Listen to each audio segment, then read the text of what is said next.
धान आया मंडी के अंदर, मंडी से हो गया राइस मिल में। तो राइस मिल में सबसे पहले उसका छिलका उतारा जाता है जिसको बोलते हैं डीहस्किंग।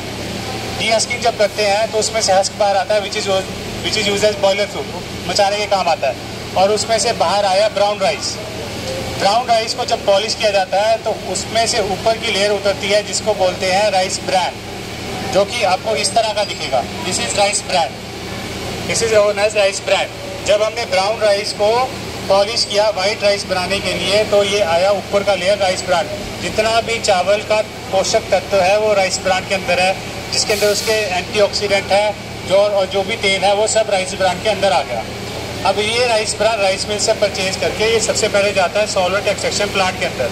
सॉल्वेंट एक्सट्रैक्शन प्लांट में इसका क्या देते हैं, पैलेट बना के इसमें से कच्चा, तो ये हमारा राइस ब्रान से ये कच्चा तेल हमारा क्रूड राइस ब्रान ऑयल बाहर आ जाता है इन सॉल्वेंट एक्सट्रैक्शन प्लांट। अब ये क्रूड राइस ब्रान ऑयल के अंदर वेरियस तरह की इम्प्योरिटीज़ हैं, तो डिफरेंट तरह की इम्प्योरिटी को निकालने के लिए रिफाइनिंग को 7 स्टेजेस में डिवाइड किया गया है। तो सबसे पहले स्टेप है डिगमिंग का। तो गम्स इस तरह की होती है, गम्स का जो नेचर होता है वो होता है हाइड्रोफोबिक, मतलब पानी के पास नहीं आती। तो उसको रिमूव करने के लिए 2 तरीके हैं, या तो उसमें एसिड डाला जाए जो कि हो जाती है एसिड डिगमिंग। तो यहाँ पे एसिड बिल्कुल नहीं डाला जाता, यहाँ पे एंजाइम यूज़ किया जाता है। तो एंजाइम क्या काम करता है, एंजाइम उस गम्स की प्रॉपर्टी को हाइड्रोफोबिक से हाइड्रोफिलिक बनाता है, मतलब पानी के पास आने की केपेबल बना देता है, जिसकी वजह से उसको ये इम्प्योरिटी को हम रिमूव कर देते हैं। और हमारा जो पहला स्टेप है डिगम्ड राइस ब्रान ऑयल बाहर आता है। कच्चे तेल से हमने डिगम्ड राइस ब्रान ऑयल बाहर निकाल लिया by using enzyme, which is the first step in the refining stage. अब ये डिगम्ड राइस ब्रान ऑयल को जब हम ट्रीट करते हैं सेकंड स्टेप के अंदर, वो टारगेट करते हैं कलर। किसी भी ऑयल के अंदर 3 मेजर कलर होते हैं, रेड, येलो एंड ग्रीन।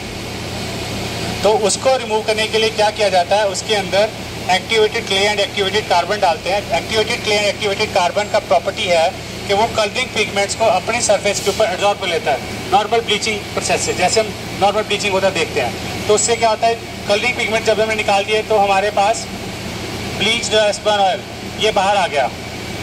ये कच्चे तेल से हमारा ब्लीच्ड राइस ब्रान ऑयल आ गया जिसमें से हमने कलर को रिमूव कर दिया। ये हमारा सेकंड स्टेप हो गया। अभी जो हमारा सेकंड स्टेप है कलरिंग रिमूव करने के बाद, उसके बाद हम टारगेट करेंगे वैक्सीज को। तो वैक्सीज क्या है, बेसिकली जो हमने घर में नॉर्मल देखते हैं, कैंडल वैक्स देखते हैं, शू पॉलिश वैक्स या एप्पल वैक्स, तो वो रिफाइंड फॉर्म हो गया। तो crude rice bran oil wax होता है इस तरह का। तो जब हम कैसे करते हैं, तेल को धीरे धीरे ठंडा करते हैं, ठंडा करके जब हम क्रिस्टलाइज करते हैं तो उसमें से वैक्स हमारा क्रिस्टलाइज होकर बाहर आ जाता है। जब वो फिल्टर करते हैं तो इस तरह का केक बन के वैक्स का बाहर आ जाता है, और ये हमारा डिवैक्स्ड ऑयल, ये हमारा डिवैक्स्ड ऑयल बाहर आ जाता है। तो ब्लीच ऑयल से हमारा वैक्स रिमूव करने के बाद हमारा ये आ गया dewaxed rice bran oil. Dewaxed rice bran oil के बाद हमारा जो 4th मेजर स्टेप है वो है डीएसिडिफिकेशन। डीएसिडिफिकेशन वो स्टेप है जो कि डिफ्रेंशिएट करता है between physical refining and chemical refining.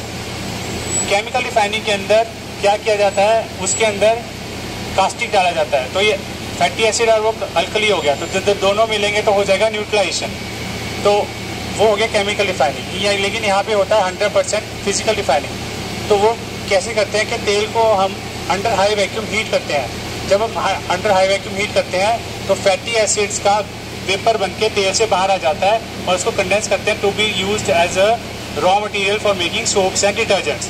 तो उसके बाद हमारा आता है ये डीएसिडिफाइड ऑयल, जहाँ से हमने फैटी एसिड को रिमूव कर दिया।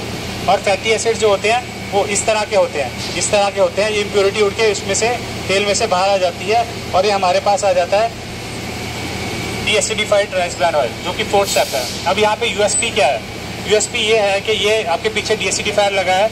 तो इसमें क्या है, ये एक मैकेनिकल चीज़ है जिसके तेल को गर्म करने के लिए लोग यहाँ पे जनरली क्या करते हैं, मिनरल ऑयल यूज़ करते हैं। तो मिनरल ऑयल कभी पंचर हो गया तो मिनरल ऑयल और खाने का तेल आपस में मिल जाएंगे, जिसकी वजह से जहरीला हो जाएगा और पता भी नहीं चलेगा, कम क्वांटिटी में होगा तो पता भी नहीं चलेगा। तो उसको रिमूव करने के लिए, एलिमिनेट करने के लिए क्या किया गया है, हाई प्रेशर स्टीम ही यूज़ करते हैं। High pressure steam pure RO water से बनती है, और कभी पंचर हो जाए तो प्योर आरओ वाटर ही खाने वाले तेल में जाएगा और फूड सेफ्टी कभी कॉम्प्रोमाइज़ नहीं होगी।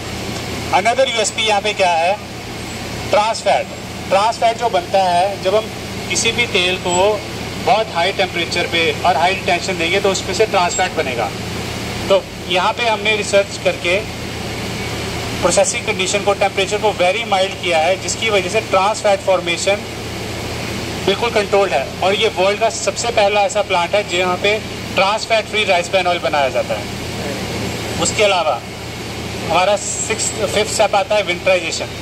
विंटराइजेशन बेसिकली क्या है कि उसमें हम टारगेट करते हैं saturated part of the fat. अभी राइस ब्रान ऑयल में तीनों फैट सफ़ा, म्यूफा और प्यूफा बैलेंस प्रोपोर्शन में है। इसके अंदर 25% के लगभग सफ़ा है, बाकी म्यूफा है और प्यूफा है।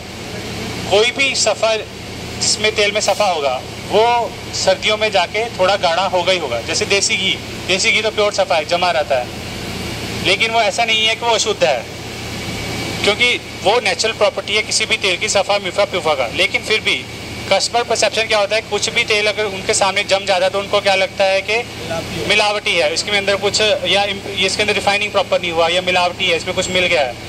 तो कस्टमर परसेप्शन को इम्प्रूव करने के लिए विंटराइजेशन किया जाता है, जिसमें तेल को कम टेम्परेचर पे क्रिस्टलाइज किया जाता है, फिर इसको फिल्टर किया जाता है, जिसमें से विंटराइज ऑयल बाहर आता है और जिसमें से थोड़ा सैचुरेटेड पार्ट निकाल लिया जाता है, ताकि कस्टमर परसेप्शन को मेंटेन किया जा सके। अदरवाइज उसके अंदर, तेल के अंदर कुछ भी इम्प्योरिटी इसमें एज सच नहीं होता, क्योंकि वो तेल का रूप ही है एक तरह से।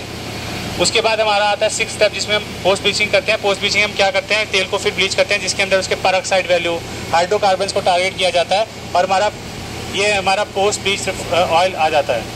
उसके बाद आता है हमारा ये पोस्ट ब्लीच ऑयल, और उसके अंदर फिर तेल को क्या किया जाता है कि फाइनल इम्प्योरिटी को टारगेट करते हैं ऑर्डर। कोई भी तेल आपने देखा होगा ऑर्डरलेस होता है, उसके अंदर कुछ भी गंधक नहीं होती, कुछ उसके अंदर स्मेल नहीं होती खुद का, उसका टेस्ट खुद का नहीं होता। तो उसके अंदर क्या किया जाता है, ऑयल को फिर से हीट किया जाता है, उसकी ऑर्डर को वेपोरेट किया जाता है, जिसमें से ये फाइनल हैज़गार्ड राइस ब्रान ऑयल हम बन के बाहर आ जाता है, starting from the crude rice bran oil. तो ये प्रोसेस में 6 से 7 दिन लग जाते हैं, जिसके अंदर हम वेरी कंट्रोल्ड टेम्परेचर कंडीशन के अंदर ऑयल को प्रोसेस करते हैं, ताकि ऑयल के अंदर गुणवत्ता बनी रहे और उसके अंदर कोई भी प्रोसेस कंटेमिनेंट, ट्रांस फैट हो गए और ऑक्सीडेशन वैल्यूज़ की बनी रहे, ये प्रिजर्व करके रखते हैं। अब एपी ऑर्गेनिक में ऐसा क्या होता है कि तेल जो है वो गुणकारी रहे। सबसे पहले तो हमने यहाँ पे मिनरल ऑयल को एलिमिनेट कर दिया, उसके बाद हमने ट्रांस फैट को कंट्रोल कर लिया, उसके बाद हमने क्या किया कि यहाँ पे जितना भी ऑयल है वो अंडर नाइट्रोजन एटमॉस्फेयर है, नाइट्रोजन ब्लैंकिंग के अंदर है। अभी कोई भी तेल खराब होगा बिकॉज ऑफ द ऑक्सीडेशन, जब भी तेल और ऑक्सीजन कॉन्टैक्ट में आएंगे तो डिग्रेडेशन शुरू हो जाएगा, ऑक्सीडेशन शुरू हो जाएगा। तो उसको रिमूव करने के लिए क्या किया जाता है, तेल में हम नाइट्रोजन पर्च करते हैं, नाइट्रोजन मिलाते रहते हैं गैस के फॉर्म में, और साथ में नाइट्रोजन ब्लैंकिंग भी करते हैं। जितने भी टैंक हैं उसके ऊपर नाइट्रोजन रखते हैं, ताकि तेल और ऑक्सीजन कभी कॉन्टैक्ट में ना आए, जिसकी वजह से तेल की शेल्फ लाइफ बनी रहे, जिसको बोलते हैं प्राइमरी ऑक्सीडेशन।